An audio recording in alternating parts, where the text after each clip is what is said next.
Perfect. I'm good. There you go. And will you guys then just put the audio online or the video also? We put the Uh, video, but I don't think anyone looks at the video. Everybody just listens to Sure. it. So Just running or whatever in the gym, listening to yeah, all the great things we're going to say. exactly. Nothing better than a podcast about institutions, Sierra Leone and Oh yeah, research registration and methodology. I mean, what more could you want? yeah, Yeah. exactly. Pumping iron just listening to us talking about this. Yeah, Kickboxing it's in funny. the, yeah. This weekend, my wife and I are going to go away one night to a hotel here, and I just got a magazine about it's a magazine about African politics and like economic policy, and I'm like, oh, I can't wait to bring this magazine, on our like night. Like, that's what you're going to read. She's going to read some I don't know what kind of book or whatever. I'm like, oh yeah, that's what I'm going to read. Oh, I have the same thing. Like my wife, Right. she's a palliative care doctor, and whenever we start reading stuff, her light reading is about death and how to tell people they're dying and stuff like that. And my light Okay. reading is so we're in completely different heads. Oh Wow. man, she's even worse than me. I'm just reading about like corruption in Congo, like that's still kind of Yeah. entertaining, right? It Yeah. is, it is. Um, All right. What part do but you want to get started? I Of can get a course. little more light. I'm just seeing that it's a little dark on me, and then there we go. Now I think it's a little bit brighter. That's better. Okay, Yeah, let's do it, guys.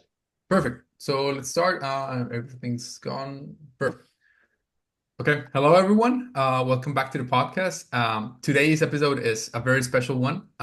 We have Ted Miguel, professor at Berkeley, and we're gonna have a discussion about one of his papers. I don't want to spoil it too much, but we're gonna be talking about pre-analysis plan and why does it matter and stuff like that. Ted, why don't you introduce yourself? Although I think most people know who you are and what you work on, it would be great to hear from you.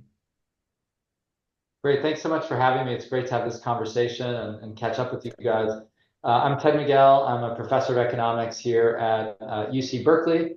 I'm also the faculty director of the Center for Effective Global Action and the SIGA and the Berkeley Initiative for Transparency in the Social Sciences, BITS. And I'm a development economist. I mainly work on issue anti-poverty programs, health programs in Africa. Yeah, Ted, thanks a lot for doing this. And actually when I was thinking about this episode, I was thinking back of when I was visiting UC Berkeley and back in I think 2012, 2013. We're getting old a bit.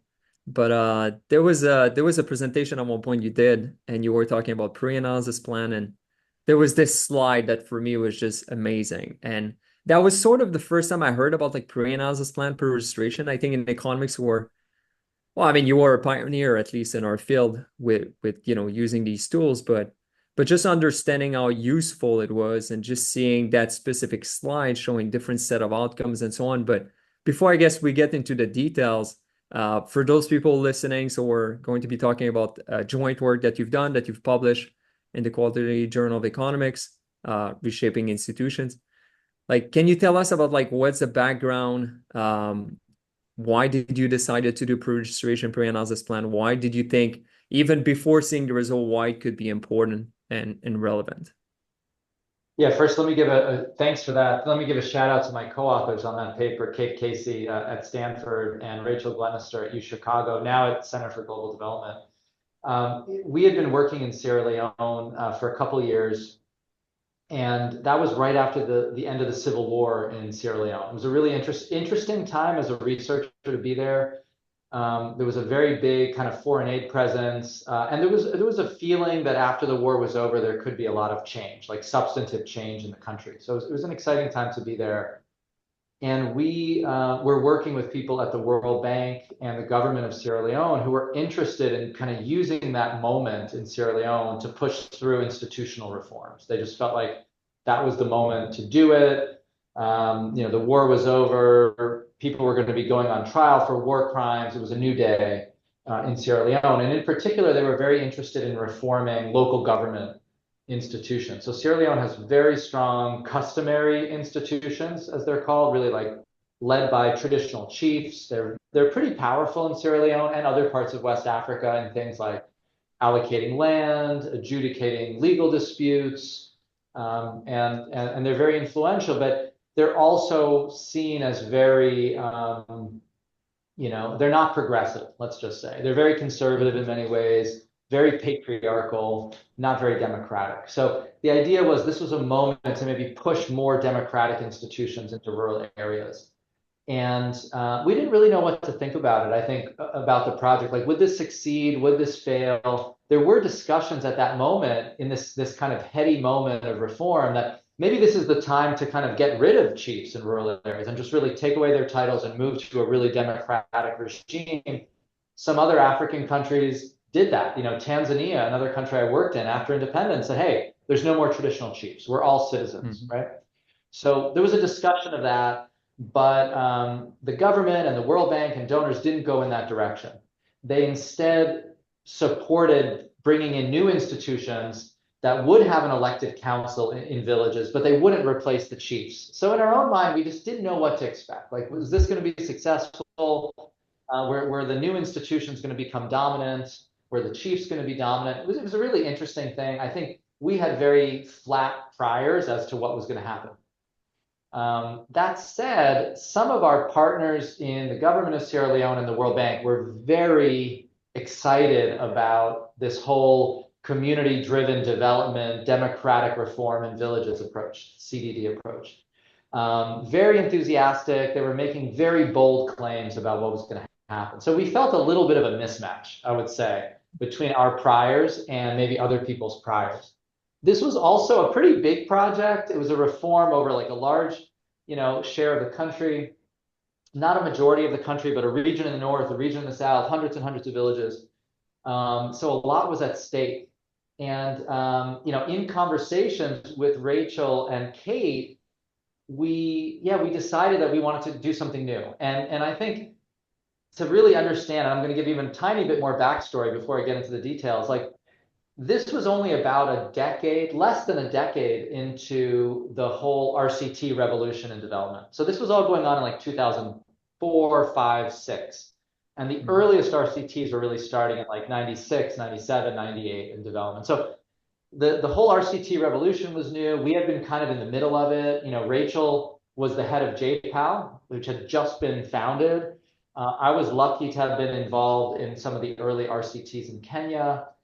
And as part of that whole movement, we were constantly learning from medical trials. And I think that's something that to like really keep in mind that, even with me, with the early deworming project we did in Kenya, like I spent a whole summer just reading medical trials and reading about deworming trials and sort of like learning from their methodology. I had been really lucky in grad school. In my first year of grad school, I took a class with Rubin, the kind of famous biostatistician at Harvard, and really got influenced by that, kind of perspective. So we were learning from them. And one thing we learned is in medical trials, they have these protocols that they write up before analysis. And, clinicaltrials.gov had been set up several years earlier. It was really taking off. Journals were starting to require that medical trials kind of pre-register. So we were aware that that was going on. And kind of following what we had been doing for several years, we were kind of copying medical trials.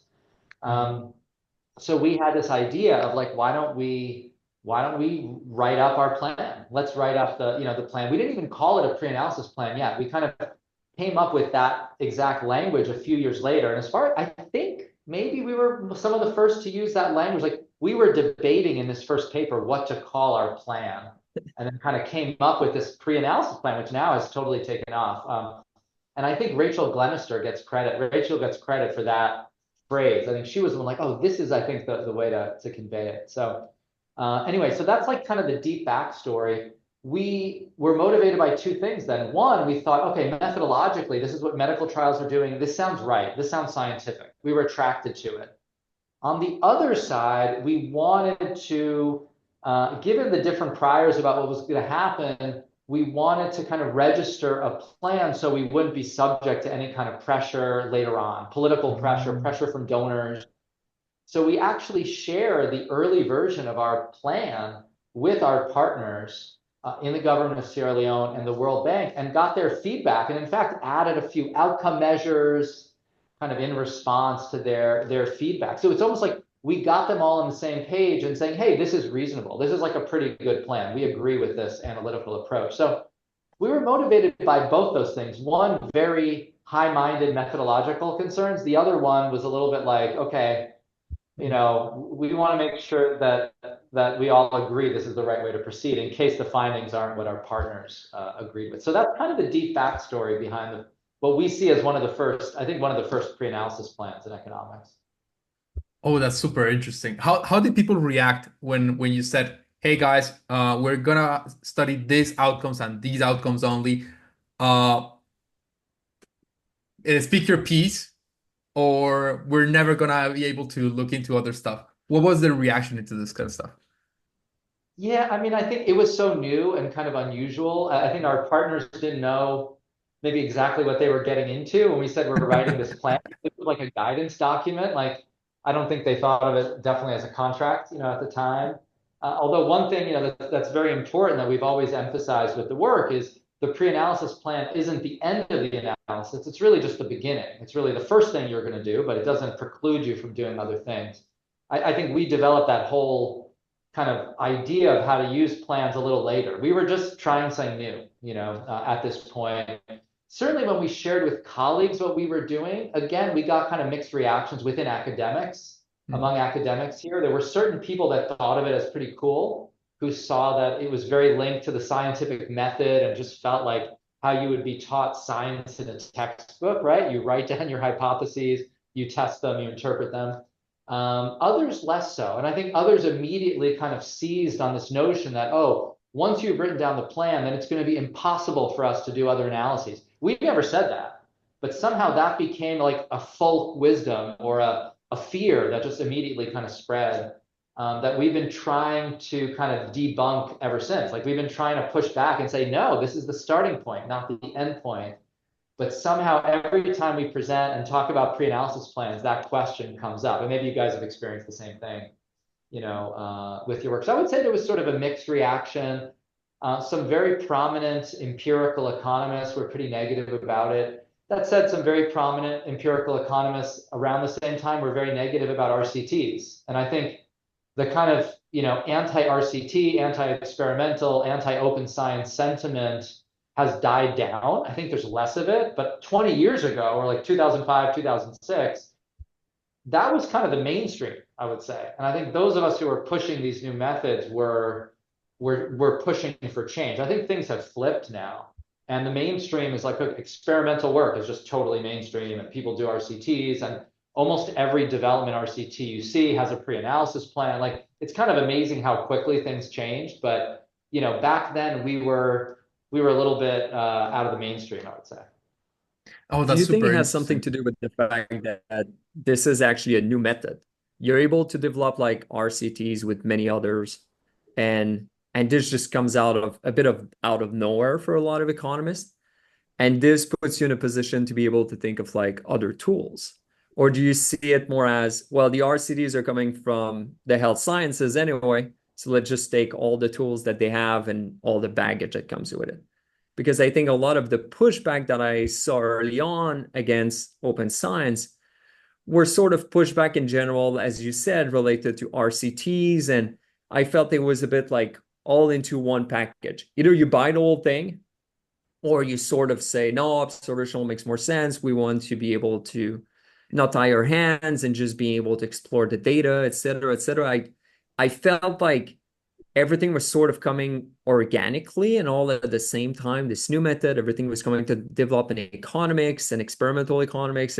All the new tools we were getting were, discussion of statistical power, pre-analysis plan, pre-registration. Everything is coming from experiments. So your perspective on this is very interesting, because I feel this new method that we're using now that is so popular allows us also to import from other disciplines, not only the method, but also other tools that are related to it. Yeah, I mean, I have like at least two or three thoughts, on this. You're touching on really important stuff.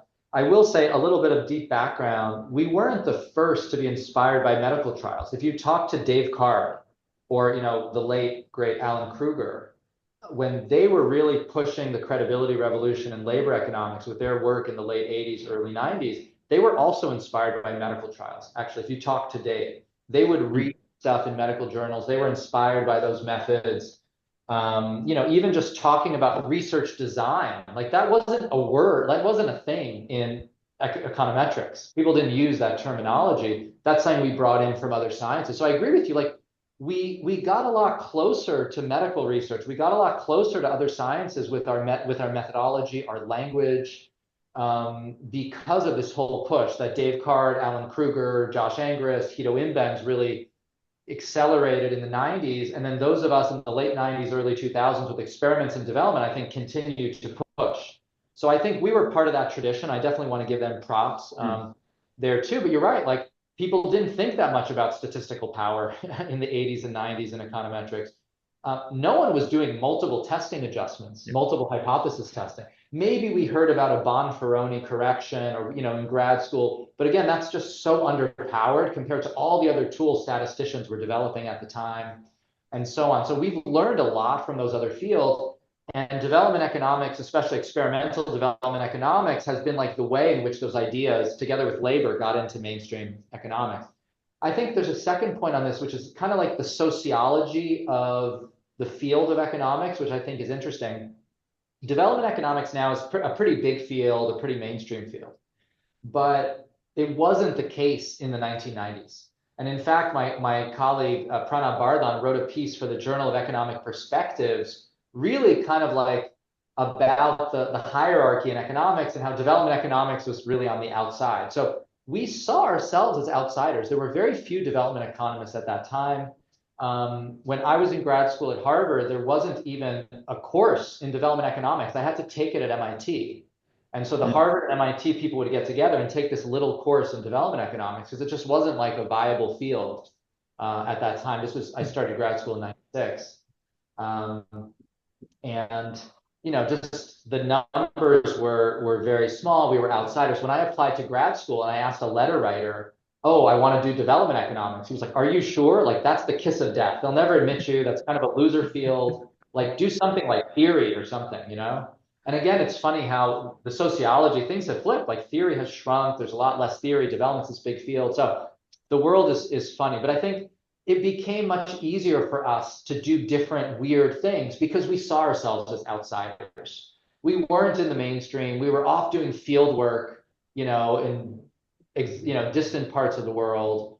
We were learning from medical, research. We were studying topics that mainstream development people didn't think, mattered that much. So it was easy, right? We weren't constrained. We were outsiders. We were just doing what we thought was right. I was definitely inspired by my advisor, Michael Kramer, too, who, started in that mainstream theory field in economics, but then said, you know what, I want to do these experiments. I think this is real science, right? So he was just starting that. I was his RA when I was an undergrad, and I just saw him literally starting the first experiments. I was the one who was coding up the data entry software and all that stuff for the first education experiments in Kenya.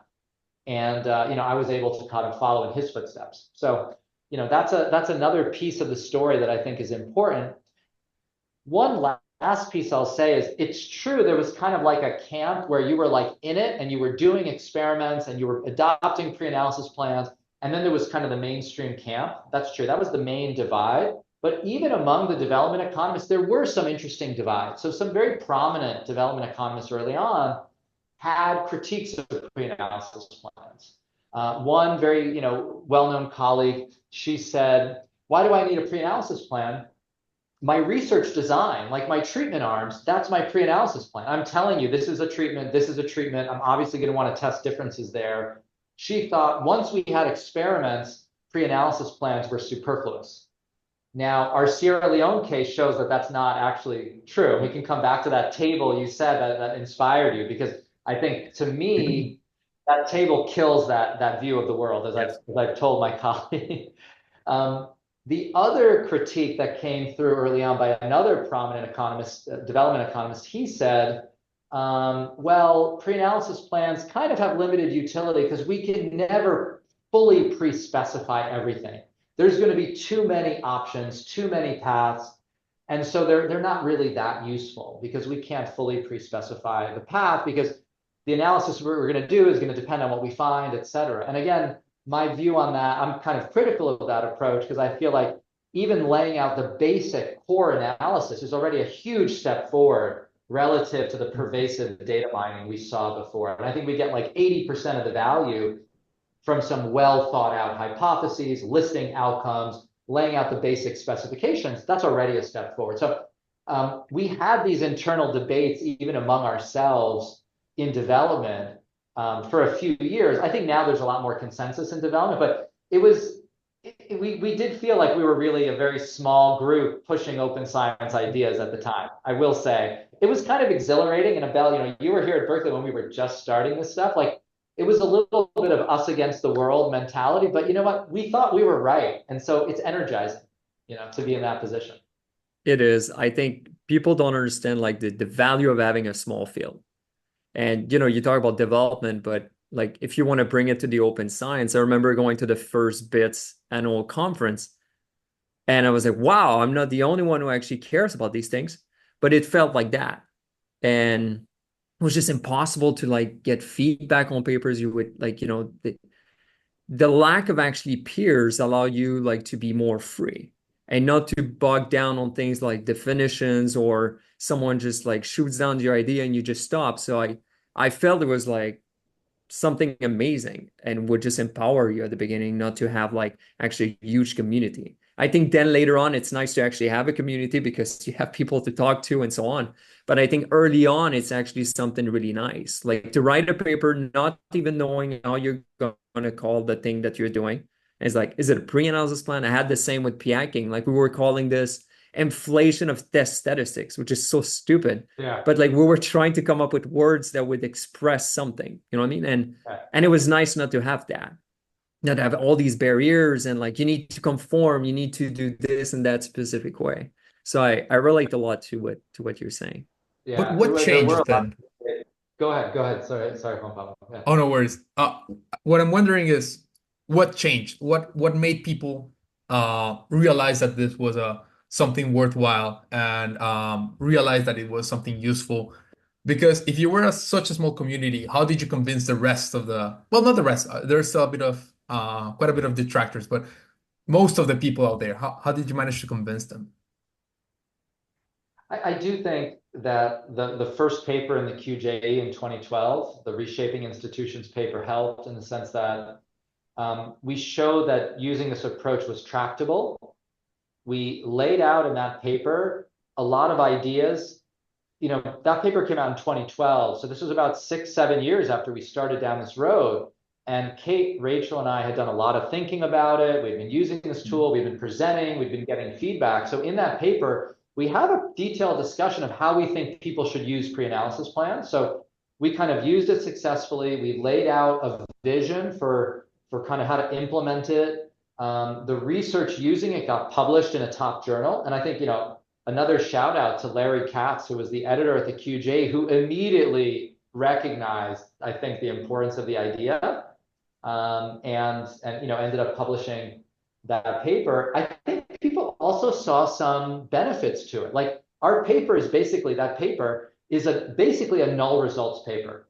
So the proponents and our friends in the World Bank and the government of Sierra Leone thought that this reform was going to lead to some big institutional transformation in rural areas. And we basically show across a very wide range of measures, just null results, null results, null results. And it's notoriously hard to publish a null results paper in a leading outlet or kind of in general. But here was a null results paper getting published in the top 5 journal. And part of the reason why is because we had laid out so carefully the tests we were going to run. They seemed very reasonable. We'd gotten feedback on them. And hey, this is like a precise null that had been pre-specified. So I think people started seeing the value in that. So I think that paper helped. Around the same time, Amy Finkelstein, the same year, I think with also Larry Katz as the editor, published another paper in the QJE using a pre-analysis plan for her Oregon health insurance study. Mm-hmm. So there were kind of like 2 high-profile papers within a short amount of time that used this new tool. I think that helped a lot. I think it gave some credibility to the tool.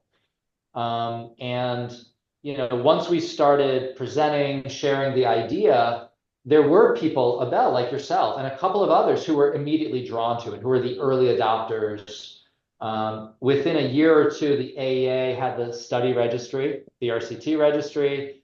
Things started changing. A couple years after that, we convinced the editors of the Journal of Development Economics to even go a step further and have pre-results review in the JDE, basically registered reports. So that was another thing. We didn't come up with the idea for registered reports, but as part of the open science community, we learned that in cognitive science and psychology, registered reports were becoming kind of high profile. And we brought that idea in. And I would say after 6 or 7 years, the view is, I think, pre-results review has been quite a success at the Journal of Development Economics. There's a lot of papers that have been published through pre-results review. It's like kind of a well-known path, especially when people want, junior scholars, people on the job market want to kind of conditional accept quickly. So I think people started seeing the value of these approaches. It wasn't all downside. It wasn't all, oh, I have to do all this work in advance. Oh, my hands are going to be tied. Doing that work in advance saves you time later. And maybe it makes it easier to publish a null result. And so I think now people have a much more nuanced view now that they've used it. But 10 years ago, even 5 years ago, we were fighting these caricatures, basically, of what pre-analysis plans were. Now that people have used them, I think it's lowered the temperature a little bit on it. That I do have a question And because what do you think? Yeah, go for sorry. it. No, we were just talking about, well, Abel and I, we were talking about now that nowadays is become a common thing and a lot of people use it. How do you stop people from misusing it? Because what happens is that people seem to register something, but they just use it as a signal virtualing or something, and it's not appropriate, and you just read in the paper, oh, this has been pre-registered, but it's not actually the case. How do you stop people from abusing the system and trick people into thinking that they have laid out a very careful plan when they have not? Yeah. Well, what we've learned is pre-analysis plans alone aren't enough. There needs to be some accountability. There needs to be checking of the plans, et cetera. So we're doing work right now at BITS, and I've spoken, I think, to you guys about, some of the work we're doing here, where we're going to the registry, very carefully classifying all the hypotheses people said they were going to test.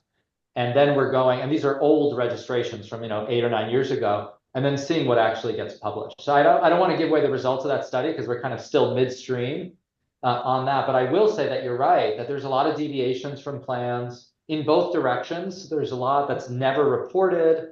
There's a lot of new stuff that's added that's not flagged as not being pre-registered. But what we're hoping to do now that there is a registry, now that there are pre-analysis plans, at least we can check. We can do these checks and we can see what share of hypotheses get reported. We plan now to publicize that, to make that clear, to kind of make pre-analysis plans even more useful so that people know that there is some accountability. People are looking at what they're doing. We're trying to simplify the process and the reporting of those hypotheses. Let's say I write a paper and the editor and the referees tell me, hey, we're only interested in hypotheses 1 and 2, not 3 and 4, and that's what gets published.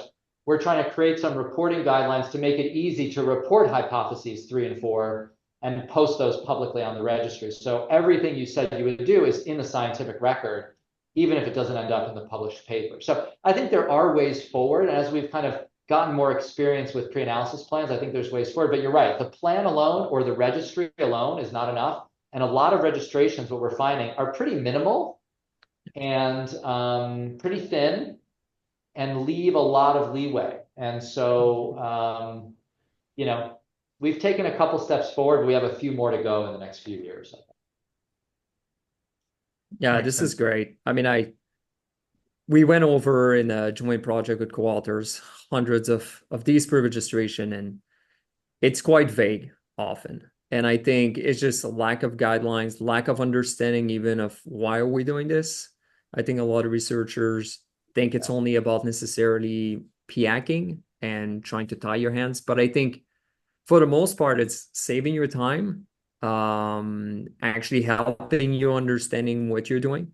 And it's an investment. Like I even tell people, like most people do a pre-analysis plan. It doesn't matter if you're running an experiment. It doesn't matter like which type of data you're using.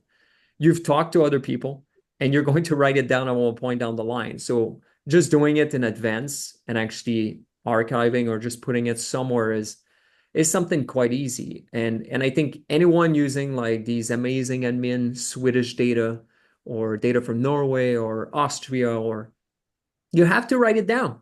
They will not give you access to this data unless you explain what you're actually going to do with the data. And you go through IRB, you need to get the approval. And I just feel like it's a question of having better standards or guidelines about like what needs to be in the pre-analysis plan and actually posting it, and accountability, as you've mentioned. But I think in general, to me, the biggest problem I had, especially with the AER city registry, is just the vagueness. And, what's your outcome number one? And people would say health outcomes. And you're like, Yeah. well, yeah, fair enough, but which outcomes? And you know the answer. You're gonna have a questionnaire. You Exactly. literally have that. But I think people are just like, oh, who cares? Who's going to ever look at this? I'm wasting my time. But I think just having the questionnaire, you just attach it to the registration, Totally. just would be totally fine. So I think it's a lot of misconception and misuse to me are, yeah, people just don't know how to use it. They don't really understand the value, and they're being told that they have to do it, and they just do it. So I think now it's really used. You see, like most RCTs nowadays are doing it. But Yeah, I think there's been miscommunication maybe about like, hey, here's the reason why you want to do this. You're helping yourself to some extent, I I think. agree. And I think that last point is underappreciated. Again, those of us that have written pre-analysis plans understand it, but thinking carefully about your analyses, writing down your regression specifications, thinking about outcomes improves the research, actually. And so for those of us who are still able to, we're finalizing design of the survey or the sampling or what, actually being very careful and writing things down specifically improves the research. So I think in that sense, they're great pre-analysis plans, and they'll save you time later, because if you've really thought through the analyses, written it down, then when you get the data at the end of the day, you're ready to go. I mean, you just have like a set of analyses you can start running right away. There is a bit of just displacement in time about when you're going to do that work. But the advantage of doing it earlier is it improves the research before you've collected the data, before you finalize things. So it's better to do it earlier. So I think that is a big part of it. Again, in our work, we're finding this like big variation in the degree of vagueness, and so we're trying to quantify that, and we'll share that with the community when we've kind of finished it up. But you're right, in some cases it's very vague. I think going back to the Sierra Leone case and that table that you talked Yeah, about, let like me share for in case someone wants to look at it. But if people want to look at the NBR working papers publicly available, this is a great table. I We'll mean, link it below. I'll be frank. So When I was visiting UC Berkeley and I saw you presenting this, and it's funny because at the time I was working on a paper Star Wars, and there was literally nobody interested in that paper except for you me and Colin Camp. I know, but like and I remember Colin Kemper, probably. yeah, but it was so interesting to then see a presentation by someone like senior like yourself, and showing just a table like this. It exemplified everything that I believed in at the time. That you can actually play with the data. It doesn't matter if it's an expensive RCT, it doesn't matter if it's a labor force survey or a CPS or whatever. You can just torture the data to tell a story. So this is a table, this is table 5 in the NBR working paper version. Like have fun, guide us through this table, or just like what's the key point here? Yeah, let me talk through this, and I do want to say that this table came out of, if you want the real deep backstory, this table came out of conversation and comments with David Layton at Hmm. Stanford, the very famous political scientist. And David Layton was at the first BITS meeting, and we didn't even have the name BITS yet. We just knew we were interested in open science, and he came up with the name BITS too. He said, oh, look, let's call it Berkeley Initiative for Transparency in the Social Sciences. And we all said, okay, that's the name. I mean, that was perfect. That's so funny. I was presenting this paper at Stanford, and in conversations with David, he said, wait, why don't you show, like I had hinted that, look, there are some significant ones. He's like, look, this is the way to do it. So I want to give props to David Layton for being so important here. The idea was, as I mentioned, when we looked across all these institutional outcomes, democratization outcomes, political participation outcomes, social capital outcomes, we had pre-specified different indices capturing these measures across over 100 different outcome measures. We had this incredibly detailed survey. After we talked to our World Bank and government of Sierra Leone partners, we had even more measures. We had all these measures. We had all these null results. But out of those 100-something measures, by chance, as we know would happen statistically, you are going to get some spurious false positives, right? That's just the way it works, right? That's like the definition of what a p-value is. So we assembled the false positives out of these 100-sign measure. There's 6 or 7 positives and 6 or 7 negatives and significant. And it turns out that they kind of hang together in a way where you could tell a story. So we actually have a section of this paper where we say, look, there are null results. That's what's pre-specified. This is what we believe. That's the central tendency in the data. But if we didn't have a pre-analysis plan and you did know all the details of our questionnaire and our plans, we could have written 2 different papers. One about how great this program was for institutions, like panel B here, and one about how institutions got worse. And we even have a paragraph in the paper, like this is what the story would look like in each of those cases. So this was us being, I think, a little snarky, but I think it was just meant to like drive home the point, like how easy it would have been for us. And, basically when we present this, we always say like, and again, this was meant to be provocative, but like we throw it out to the audience and say, okay, how many papers that you've read are actually just like panel A? Like it's truly a null effect, but you think it's panel A or panel B. And, it's a concern. It's a big concern with our field. It's a big concern that so few null results are still published in our field of economics, even though there's more, there's still like way too few relative to what there probably should be. And so I think, the era of p-hacking is not yet over. We're hoping we can see the light at the end of the tunnel. We're hoping that with open science tools, pre-analysis plans, accountability, and most fundamentally, a change in the culture of the field, a change in people's mindset, that we can limit that kind of p-hacking and more null results and accurate results will get published. But this table was our attempt to kind of pose a challenge to the field and say, wait, make sure you're not one of these 2 panels. Ted, But going back to the conversation at the beginning, and then Juan Pablo, you can jump in, but like your partners could have pushed you into choosing panel B here. That's exactly what I want to ask. Yeah, exactly. I'm not going to name names, but some partners definitely wanted a panel B version of this. And when we shared our results, there was disappointment among some of our partners.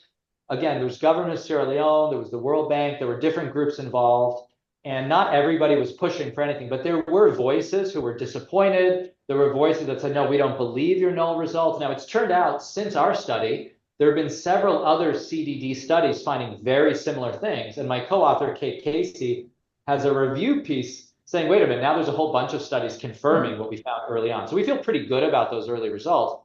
But some of our partners, they had maybe staked their career on this approach, or they had put a lot of their political capital into this loan, and they wanted it to be successful. The government of Sierra Leone also didn't want it to be clear that the program didn't really achieve what it was supposed to achieve, right? That there's elections, governments get embarrassed, et cetera. So there was that pressure. But what saved us a little bit at the end was like, hey, y'all, we shared our plan with you, and you all agreed this was the right analysis. And we even incorporated the measures you thought were the right measures. So here are the measures you guys wanted us to include. They're also null. And it was interesting, though, because just before we came out with our like full report, there had been a qualitative study, a small-scale qualitative study commissioned by the World Bank by a qualitative researcher.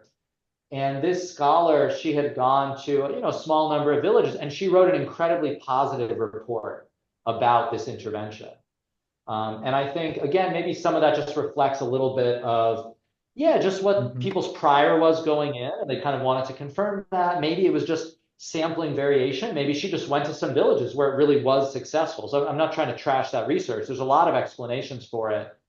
But I think, they were doubly surprised then when we came out with this huge study, hundreds of villages, very well powered, multiple rounds of surveys with this like very precise set of nulls. But pre-analysis plans proved to be very useful for us in that case.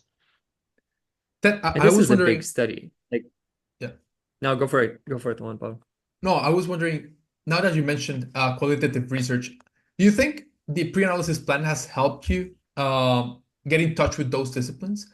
Like, because my prior is that when we have pre-analysis plans, we are able to communicate much better with other disciplines what we intend to do. And sometimes econ papers tend to be a bit hard to read.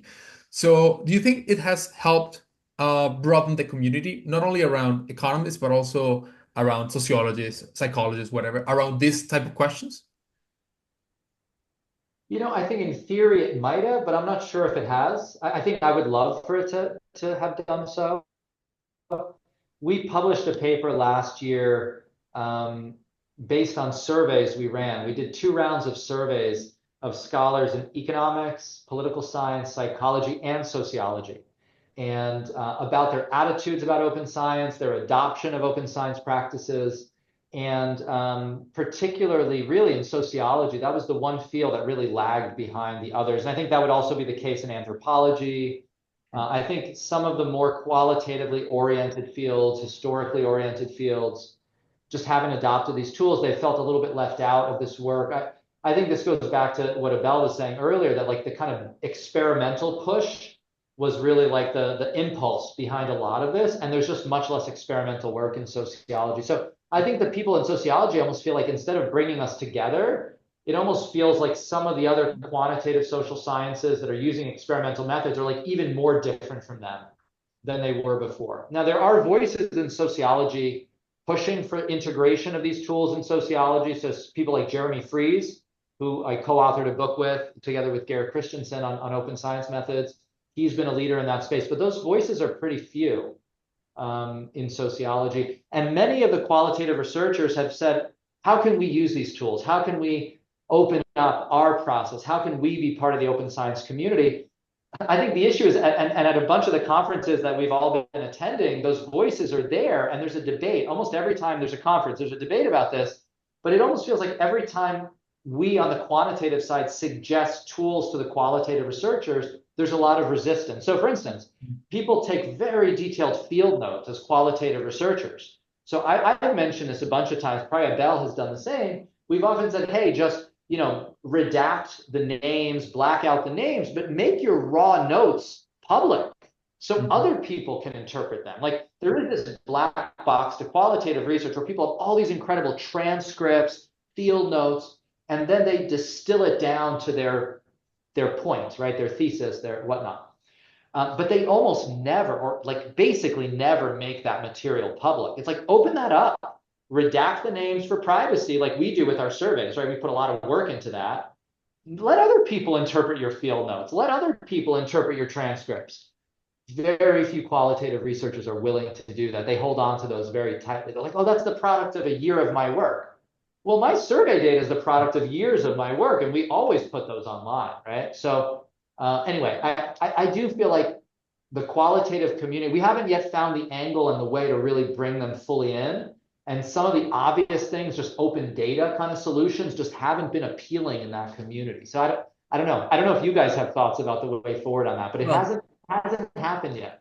But I think you could say the same about data sharing and code sharing. Like we're talking as like economists, we see our discipline as well. We have lots of journals where you actually need to share your data and codes. And it's been going on since like 2004 at top journals, well, selected top journals. Like that's not the case in management. That's not the case in lots of other disciplines where the idea of sharing your data and your survey just makes no sense for most people. So I think it's easy for us to look at qualitative work and saying, well, we do it, you should do it as well. But I think there's a lot of quantitative work that is being done where it's literally impossible to get the data and codes, and a lot of resistance within some of these disciplines. To me, I think the way that political science, economics have solved this problem is editors at top journals mandating it, just making it compulsory. If you publish in these journals, you have to do it. And I think sociology or other disciplines that really rely on qualitative work, that's the only way it's going to work. You need to force people to do it. Other journals will start to do it, and then people see value in it. But I think until you're actually forced to do it, until you actually start to see other people's package and data, you don't see the benefit. Like the same for you, Ted, the same for me. When I started my PhD, it was impossible to get other people's data and codes. Like I had to learn how to code myself. Whereas now I have a student and the way they look for data and codes or just ideas is, well, there's this replication package. I'm just going to They look go at to how it's been. and grab stuff on GitHub or on Yeah. Dataverse. But I think Yeah, for qualitative work would be the same. I think it would be amazing for PhD students to see yeah, the notes of other people. amazing, right? Take the person in your field that is the most exceptional, the person you're like looking at and it's like, this is amazing, the type of research this person does. Give me your notes, making it public. I think the benefit would be Huge. insane. And I think people don't see it because people are scared to share those because they're scared that other people will point out problems and see like, oh, this is your notes and this is the final product. You could have coded this in many different ways. And I think in economics, political science, it didn't happen for a long time. I agree Nobody with you. was. It's a great point, and I think like there's so many great points in what you just said, but like the American Sociological Review could say we're going to mandate this, right? We're going to mandate that when you base research on transcripts, we need redacted versions of those transcripts to be made publicly available. Just like the AEA in 2004, 2005 said you have to share your code and data. And look, before people do it, like you said, they only see the downside risk. Oh, people are going to criticize me, especially if I'm the first one. When it's a new thing, the first one who posts their transcripts or posts their data package, everybody's going to zoom in on that. Yes. But the truth is, after a while, there's a million of these out there, and it's normal. And there's been a lot of critiques of people's code, and there are errors in code, and people recognize that as normal now. And so I agree. I think they're kind of caught in a bit of a trap, in some other fields. But we're very lucky. The American Economic Association has been a real mover on this from the start. Data sharing in 2004, 2005, the registry in 2013, for its limitations, it completely changed the game with pre-registration and pre-analysis plans. And then the data editor and pre-publication review, just to verify, pre-publication verification starting in 2019. These were just huge steps forward, and so many other econ journals just copy it because the AA journals are like some of the top journals. So I would say there's been this really great leadership by the association, and at the same time, those of us sort of not in leadership throwing new ideas up into the community like pre-analysis plans, and we've been lucky that the leadership of the association has embraced those things. So it's kind of been going in both ways, and it's moved us to a new equilibrium. No, I agree. I think leadership is really important. And you just need a couple of key people to make decisions, and it just changes everything. It changes the game. And I think that's what some fields just need. You're going to need a couple of people just to step up and say, no, actually, we're going to do this thing. And it's not popular at the beginning, but now I don't think I could live in a world where top journals and economics actually don't mandate data sharing. It just would make no sense to me. It would make no sense. Yes. I think now people would be shocked. They're used to preparing the replication packages. They build it into their workflow. That's the other thing. Once you know you're going to have to do something, you build it into your workflow. It's much less burdensome. And I think that's what we've seen with pre-analysis plans, with data sharing. It's just become normalized. And I don't think has the pace of research progress in development economics been, stifled or crushed because now people have to do pre-analysis plans. That's what we were told, 10 years ago. Oh, it's too much work. It's such a burden. No, if anything, the field is just booming, right? And so I think we're in a better place than we were before. Ted, where do you see this I agree. going? Like the whole movement. How do you see it evolving in the future? There's so many new directions, and that's one of the things that's been so cool about the movement is it feels like every few years there's really an innovation that's taking off. I think the current innovation that's gotten people's attention in economics really is replication. And the Ottawa group and I4R are really at the forefront of that, and we're part of it and supporting you guys and just part of the movement as well. But so much credit to you all for advancing that. I think that's been a game changer too. I think that's the kind of current, cutting edge of what's going on. I think it's leading people to be much more careful with their work. It's leading to much better quality code. It's great. I think the other thing to keep in mind is as the statistical methods evolve, as the technology evolves, there's always going to be new challenges. Like I don't think we're ever going to reach perfection because now that there's more widespread, machine learning tools, maybe there's going to be new issues that come up around open science. So ChatGPT isn't reproducible. People are using it in their research, but there's no way I can reproduce what you did or what you got because ChatGPT is always changing. For instance, that's just one example. Well, we're going to have to find a way around that. If people really start using Claude and ChatGPT and all these tools systematically in research, it has to become reproducible. That's a frontier topic. Another big frontier topic that we've all talked about for a long time, but in some ways it's only getting worse, is how do we make studies based on not publicly accessible data reproducible? And there's a bunch of proposals out there, and some ways we've made progress, but it's something like 40 or 45% of articles in the AER use non-publicly available data. So even if I can get the code, I can't really check what's going on. So to me, there's still some big issues there. Another big issue we've been talking about from the beginning, how can we bring more of our pre-registration, pre-analysis plan tools into observational research? Now, in the case that Bell mentioned of like, okay, if I'm going to access registry data, I need to write a proposal to get access to the data. There, it's kind of straightforward. Like, okay, before you get access to the data, register your pre-analysis plan. The Swedish registry people could just enforce that. Okay, we're giving you the data tomorrow, but before we give it to you, the AEA registry, you have to post your pre-analysis plan. They could do that, right? But for other types of observational work, it's not so clear. So to me, those are just 3 or 4 things that immediately come to mind that are still very live issues, here in the space. And, on a scale of 1 to 10, I think when I started, grad school in 1996, in terms of openness, reproducibility, I would put econ at about a 2. Like, you couldn't access data. I don't know what kind of p-hacking was going on. None of these methods were out there. Almost nothing got replicated. I think we're at like a 5 or a 6 now. Like, I think we've actually made some improvements. Data's available. There's pre-analysis plans. There's maybe, so I think we're in the kind of better half now in terms of being on a scale of 1 to 10, but we still have a bunch of steps to go. And I think the most fundamental step in change, as I alluded to before, is cultural change. I still hear all the time from my grad students, even undergrads have absorbed this already. When they run an analysis, an undergrad is coming into my office, with an undergrad thesis project, and they go, oh, unfortunately, I don't have 95% significance on my estimate. And I always tell them, we are not cheerleading for any result. We don't care. We are running analysis. We're running interesting analysis. We're using good data, and we interpret the results. But you can't cheerlead this way or that way. But somehow that's still the culture. It really is pervasive that even senior undergrads who have never been to grad school have already absorbed that success is stars. Yes. And we have to get rid of this whole Star Wars stuff, that Abel has been working on. But I think it's lack of ethics. And I don't blame undergrads. I don't blame profs. Like we never have ethics courses.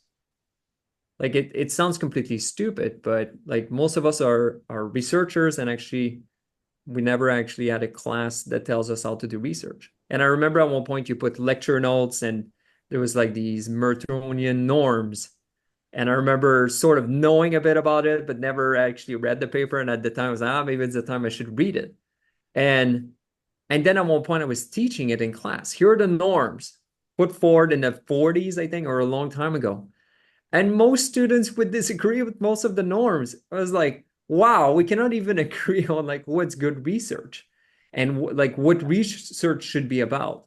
And I felt like that's the moment it hit me that we're never going to actually reach a point of cultural change in the way we do research until we actually have full classes, literally a full semester of like, this is what research is about. This is what science is about. There's no necessarily like agreements on like, here are the rules you need to follow, but just having basic conversations on these and just the ethos of science, I feel is completely missing in academia.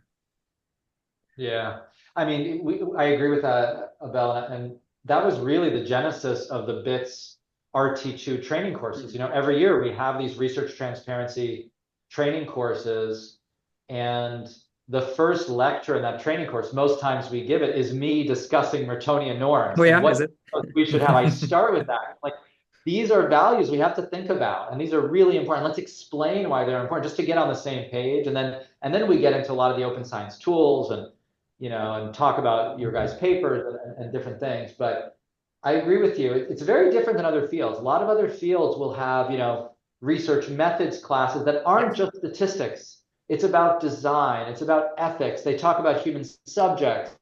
Yes. That's definitely true in biomedicine. Like the way they think about it, because they have so many patient encounters and there's all this immediate stuff around treatments and the ethics of different treatments. They put ethics kind of at the heart of their research methods classes. And we don't, right? Our methods class are just pure stats. And if you want to get more than that, maybe some of the field classes in development or labor will bring in more on design and bring in more of these other considerations. But for many years here at Berkeley, we've been talking about this idea. We need a semester in the development economics sequence, all on these like effectively broader methods. Yes. Ethics, human subjects, research design, data collection practices. And we've never kind of done it. And it's a question of just time constraints. But I feel like it's a gap. It's a big gap in economics. For sure. I think one thing that happens is that we economists never thought ourselves as people who go into the field like traditionally, but in recent years, well, we've become that type of people, right? But we never thought, okay, we're now going to the field, we're interacting with real people. We now should be very careful about what we do and how we affect those around us. I think Yeah. we just kept the traditional value of, oh, we're just dealing with data, it's innocuous, we're not hurting anyone. But nowadays we can really harm people. So I think an ethics course like it should be mandatory for someone It's who. funny you're saying this because now more and more when we do the replication games, we get a paper once in a while, like Yeah. almost every month nowadays, where a team is like, I think they're sharing data they're not supposed to. Like, I have the postcode of the person. They've answered tons of information. I know exactly where they live in Germany. I'm pretty sure I could identify the person. And now we Yeah. need to reach out to the authors. And at the beginning, I was like, I don't know what to do with that. Like, that's not what we're doing. We're doing reproducibility. It's accidental. They're trying to It's accidental. de-identify. There's a lot of fields. It's accidental. Recently, in one of our data sets, someone pointed something out to us. We had stripped names, identifiers, whatever, but there was one variable in this huge data set that under certain conditions could identify certain people. And they reached out to us, and now we're like literally this week trying to clean that variable up. And it's just one of these things that now that we're in the field, there's all this potential harm, even if we're well-intentioned. And it is a new era. I mean, economics, I'll just say, on a kind of closing note, it's been almost 30 years that I've been in this field. Like it was in late 1994 when I was a research assistant for Michael Kramer that I started helping him coding up this data entry software for the first field experiments he was doing in Kenya. So it's about 30 years. And the field is a very different field than it was 30 years ago. The role of field experiments, original data collection, the changing role of theory, all these new open science methods. I think we're a much better field. Like I believe the science a lot more. I feel like we're a lot closer to other branches of science. And that hasn't hurt us. I think like getting closer to like other branches of science has been really good. It makes it easier to communicate our findings. I think like the typical poorly identified instrumental variables regression circa 1990, we look at it now very critically, but if economists then were trying to share the logic of those results with policymakers or the public, it was basically impossible to communicate. It wasn't really founded on something very robust, I think. And I think our designs are better, our data is more open now, and it's made economists, I think, more influential than ever, actually. So, there is a kind of old school in the field that's like, oh, all these experimentalists and RCTs and open science have kind of ruined economics. We're not as theory driven as we used to be. We're not thinking these big thoughts. I don't think so. I think we're thinking pretty exciting, interesting thoughts. I think we're having a lot of impact. And I think our work is grounded on something much more solid now. But still, we're still only maybe a 6 out of 10. We still have a lot of work to do, but it's better 6 than is good. 6 is better than 2. Yes, for sure. Thank you That it so much, Ted. has been great. I think we learned a lot, and I hope our listeners did too. Any final thoughts, Abel, Ted? No, I like the six. Perfect way to end this episode. Perfect. So I guess we'll Thanks. see each other in the next episode, and I hope we'll have you again at some point. Awesome. Great to chat with you guys. We can keep going for another hour or two. There's a lot to talk about. Oh, So, oh, that's a problem. That's a real problem. all right. You guys, Okay, thanks again. Everyone. bye bye. Okay.